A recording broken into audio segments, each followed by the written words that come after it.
Bismillahirrahmanirrahim. Assalamualaikum warahmatullahi wabarakatuh. Perkenalkan, nama saya Novia Kumala Dewi. Saya dari Fakultas Ekonomi dan Bisnis, Prodi Manajemen. NIM saya adalah 28922501005. Dosen pengampu saya adalah Bapak Dr. Insinyur Sugeng Prayetno SHSEMM. Sini saya akan menjelaskan tentang manajemen sumber daya manusia.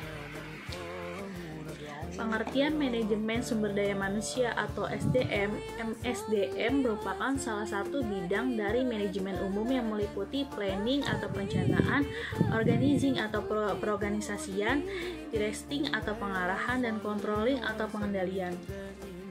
Dalam usaha pencapaian tujuan perusahaan, permasalahan yang dihadapi manajemen bukan hanya pada bahan mentah, alat-alat kerja, mesin produksi, uang, atau lingkungan kerja saja, tetapi juga karyawan, sumber daya manusia. Pengelola sumber daya manusia inilah yang disebut manajemen sumber daya manusia. Mengapa SDM harus dikelola? Saat ini sangat disadari bahwa SDM merupakan masalah perusahaan yang paling penting, karena pertama, SDM menyebabkan sumber daya yang lain, bahan mentah, alat-alat kerja, mesin produksi, uang, atau lingkungan kerja dalam perusahaan dapat berfungsi atau dijalankan. Mengapa SDM harus dikelola? SDM dapat menciptakan efektivitas dan produktivitas perusahaan. Ketiga, melalui MSDM yang efektif mengharuskan manajer atau pemimpin menemukan cara terbaik dalam mendayagunakan orang-orang yang ada dalam lingkungan perusahaannya agar tujuan-tujuan yang digunakan dapat tercapai. Kegiatan MSDM yang spesifik dari masing-masing fungsi manajemen, perencanaan, menentukan tujuan standar, menetapkan sistem dan produser, menetapkan rencana atau proyeksi untuk masa depan. Perorganisasian, memberikan tugas khusus kepada setiap SDM, membangun divisi atau departemen, mendelegasi wewenang kepada SDM, menetapkan analisis pekerjaan atau analisis jabatan, membangun komunikasi, mengkoordinasikan kerja antara atasan dengan bawahan. Kegiatan MSDM yang spesifik dari masing-masing fungsi manajemen. Manajemen staff, menetapkan jenis atau tipe SDM yang akan dipekerjakan, merekrut calon karyawan, mengevaluasi kinerja, mengembangkan karyawan, melatih dan mendidik karyawan. Kepemimpinan, mengupayakan agar orang lain dapat menyelesaikan pekerjaan yang menjadi tanggung jawabnya, meningkatkan semangat kerja, memotivasi kerja karyawan. Kegiatan MSDM yang spesifik dari masing-masing fungsi manajemen.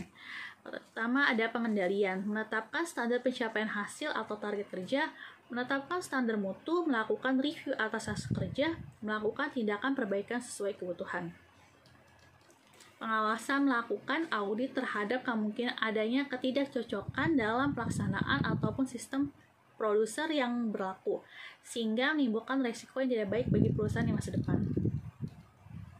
Istilah-istilah yang digunakan: manajemen sumber daya manusia, manajemen sumber daya insani, manajemen personalia, manajemen kepegawaian, manajemen perburuan, manajemen tenaga kerja, administrasi personalia, administrasi kepegawaian, hubungan industrial, personalia, HRD, dan HRM. Personalia yaitu kegiatan pengelola SDM yang lebih fokus pada hal-hal yang bersifat administratif, yang mengatur hubungan kerja antara employer dan employee sebagai salah satu sumber daya yang dimiliki organisasi. Aktivitas paling intens yang dilakukan bagian personalia biasanya adalah rekrutmen. Fungsi lainnya adalah melakukan proses, dokumentasi, pengolahan, serta proses kepegawaian yang terkait langsung dengan tahap seleksi, pengangkatan, dan penetapan serta pemberhentian atau PHK. Personal atau personalia terkait langsung dengan filing dokumen-dokumen kepegawaian, payroll, dan administrasi terkait dengan individu atau karyawan.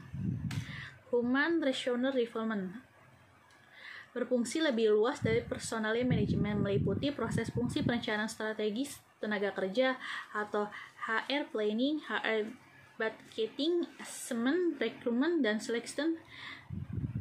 Dengan demikian, HRD adalah pengelola SDM yang lebih fokus pada hal-hal yang berhubungan pengembangan SDM sebagai salah satu sumber daya penting yang dimiliki organisasi. Human Resource Management adalah kegiatan pengelolaan SDM yang secara holistik merencanakan, mengorganisasikan, menggerakkan, dan mengendalikan SDM sebagai aset yang dianggap lebih penting dibandingkan sumber daya lainnya. Semua aktivitas dan subsistem manajemen SDM diperhatikan secara profesional sesuai dengan strategi organisasi. Tujuan manajemen SDM: pertama, meningkatkan efisiensi, meningkatkan efektivitas, peningkatan produktivitas, rendahnya tingkat perpindahan karyawan, rendahnya tingkat absensi, tingginya kepuasan karyawan, tingginya kualitas pelayanan, rendahnya komplain dari pelanggan, meningkatkan bisnis perusahaan.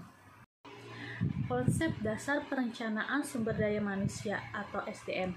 Salah satu faktor penting dalam sebuah perusahaan atau organisasi, baik yang berorientasi bisnis dengan fokus utamanya untuk mencari keuntungan atau profit secara finansial, maupun organisasi nirlaba yang orientasi utamanya sosial kemanusiaan, adalah faktor sumber daya manusia atau SDM yang merupakan aset penting sekaligus sebagai modal atau human capital. Dulu banyak orang yang berpendapat bahwa SDM itu bukan faktor utama, bahkan hanya dipandang sebagai alat untuk mencapai tujuan, sehingga nyaris tidak dianggap penting untuk merencanakan SDM. Kalaupun ada, hanya sekadar saja. Dalam pandangan modern, SDM merupakan faktor utama yang menentukan hidup atau matinya sebuah organisasi, baik organisasi bisnis maupun sosial.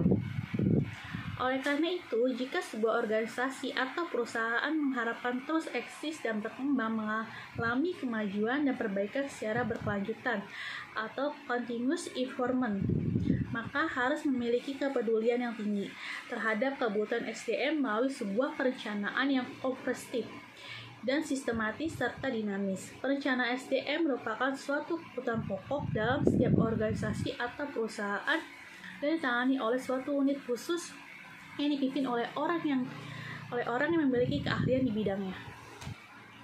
Sebagai pertanda bahwa SDM merupakan hal yang penting, bahkan penting sekali pada level nasional pun, pemerintah menempatkan pembangunan SDM sebagai salah satu prioritas utama dalam program pembangunan nasional.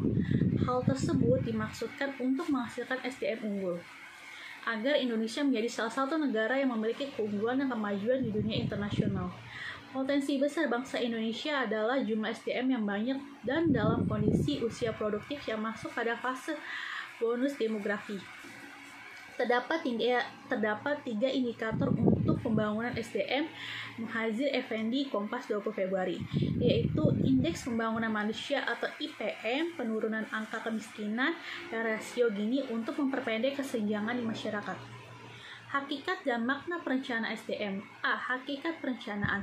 Perencanaan merupakan sebuah keinginan kuat dari suatu organisasi atau perusahaan untuk memberikan jaminan baik jangka pendek maupun jangka panjang tentang pemenuhan kebutuhan SDM secara kualitas dan kuantitas. Dengan demikian, hakikat perencanaan SDM adalah sebuah penjaminan tentang sistem pemenuhan kebutuhan SDM agar dapat kepastian keterberlangsungan organisasi atau perusahaan dalam berbagai situasi dan kondisi yang berubah secara cepat.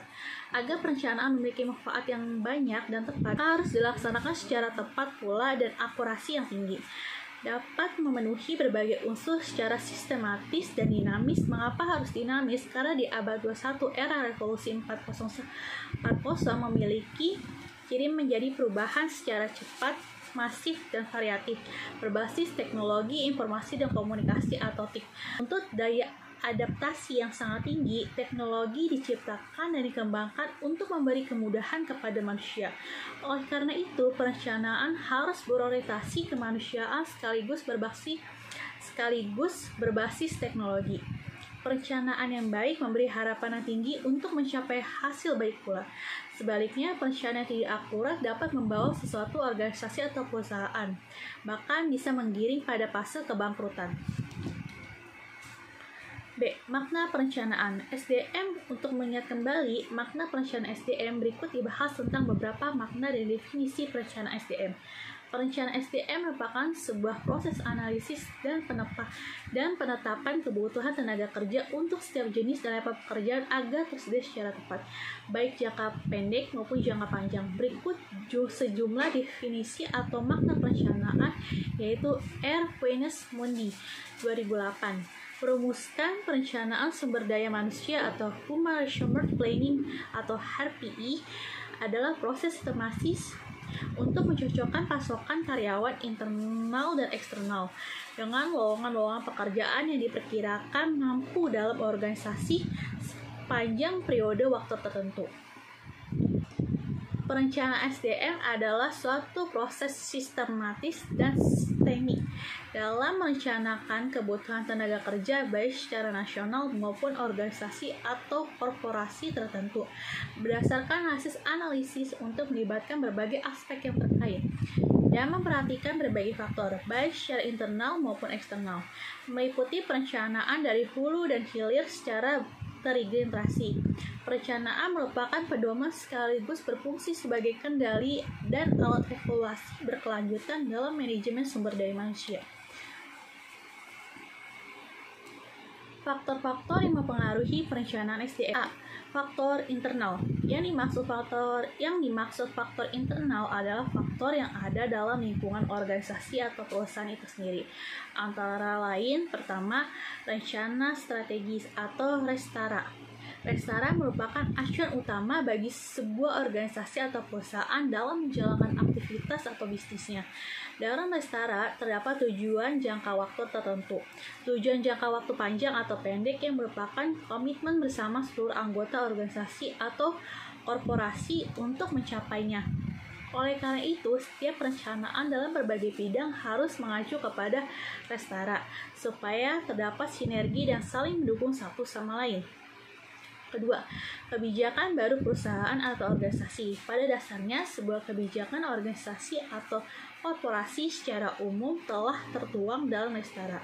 Tetapi ada kala kebijakan baru lahir saat ada perkembangan baru yang perlu diikuti dan dipenuhi, yang sebelumnya tidak terprediksi dalam restara, sehingga perlu ada penyesuaian secara dinamis agar kebutuhan bisa segera direspon secara cepat dan tepat demi keberlangsungan dan perkembangan perusahaan dalam memenuhi kebutuhan stakeholder.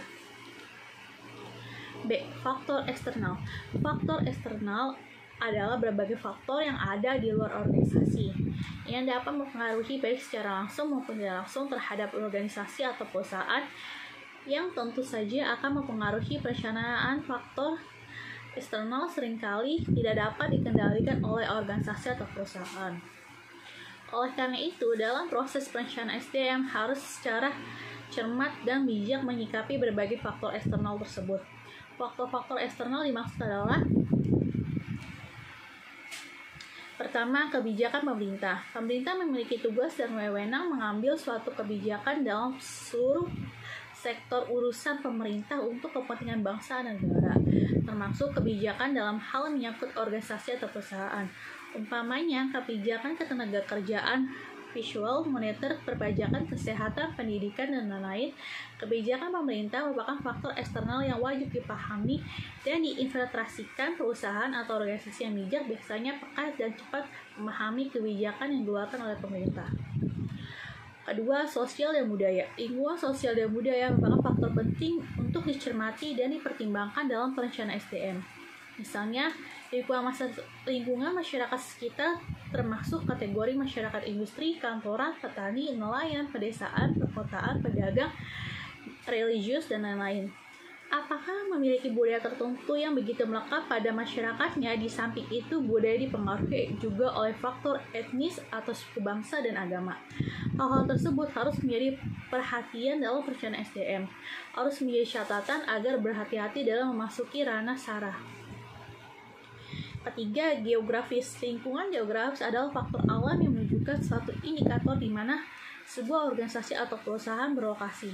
Hal tersebut akan mempengaruhi minat calon tenaga kerja. Tujuan perencanaan SDM.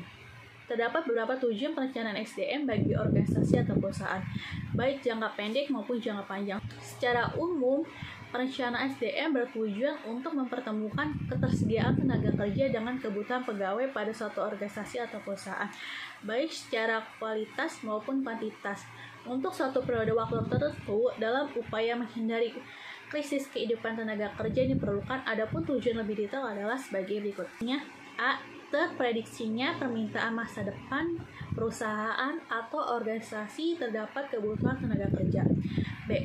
Terprediksinya jenis pekerjaan yang masih tetap dibutuhkan pekerja yang akan terhapus dan tergantikan oleh teknologi, atau pekerjaan baru yang akan muncul untuk memerlukan jenis tenaga kerja baru. C. Diperoleh kepastian pasokan atau suplai tenaga kerja untuk jangka pendek dan jangka panjang secara berkelanjutan, sehingga perusahaan bisa fokus melakukan inovasi dan pengembangan usahanya tanpa khawatir terhadap tenaga kerja yang dibutuhkan. Fungsi perencanaan SDM. Perencanaan SDM memiliki fungsi yang sangat penting. Fungsi tersebut diantaranya: A. Sebagai acuan atau pedoman bagi perusahaan melalui departemen atau divisi SDM dalam manajemen kepegawaian, terutama melakukan rekrutmen dan penyediaan pegawai. B. Sebagai sumber instrumen atau alat kontrol dalam pengendalian manajemen kepegawaian, termasuk pengadaan dan penyediaan pegawai, baik kualitas maupun kuantitas. C. Sebagai acuan dalam membuat estimasi kebutuhan pendanaan dan fasilitas lain yang terkait dalam kurun waktu tertentu sesuatu dan kebijakan organisasi atau perusahaan. D. Sebagai dasar dalam melakukan evaluasi terkait dengan pengadaan atau penyediaan SDM secara berkelanjutan. Evaluasi memiliki makna memastikan apakah tujuan perencanaan SDM tercapai atau tidak. Hasil evaluasi berfungsi juga sebagai umpan balik atau feedback untuk penguatan yang sudah baik dan perbaikan untuk yang belum benar, supaya perencanaan ini tidak kehilangan fungsi. Maka proses pembuatannya harus betul-betul dilaksanakan secara profesional dan diimplementasikan secara konsisten. Waktu pun tetap memiliki daya adaptabilitas yang dinamis agar dapat merespons secara positif apabila terjadi perubahan kebutuhan. Prinsip perencanaan SDM. Terdapat beberapa prinsip dalam perencanaan SDM yang harus menjadi perhatian, di antaranya adalah sebagai berikut. A. Sistematis dan logis. Sebuah perencanaan harus dibuat secara sistematis dan logis, mengikuti langkah tata aturan yang lazim dipakai, disusun berdasarkan data dan informasi yang valid dan masuk akal, tidak dikira atau direkayasa tanpa data. Dengan demikian, maka dapat dipertanggungjawabkan dan mudah dipahami oleh siapa saja yang memerlukannya. B. Komprehensif. Perencanaan SDM harus mencakup berbagai hal yang berkaitan agar cakupannya luas dan menyeluruh. Atau komprehensif. Hal tersebut supaya tidak terjadi kondisi yang parsial yang akan mengakibatkan kerugian perusahaan. Perencanaan SDM yang komprehensif akan memberikan penjaminan efektivitas ketersediaan pegawai secara berkelanjutan. C. Futuristik. Perencanaan SDM disiapkan untuk antisipasi masa depan dengan mempertimbangkan masa lalu dan masa kini. Antisipasi dibuat berbasis kecenderungan diperoleh dari hasil analisis data dan informasi yang tepat. Oleh karena itu, perencanaan harus mampu menggambarkan situasi masa depan yang menjadi kebutuhan perusahaan.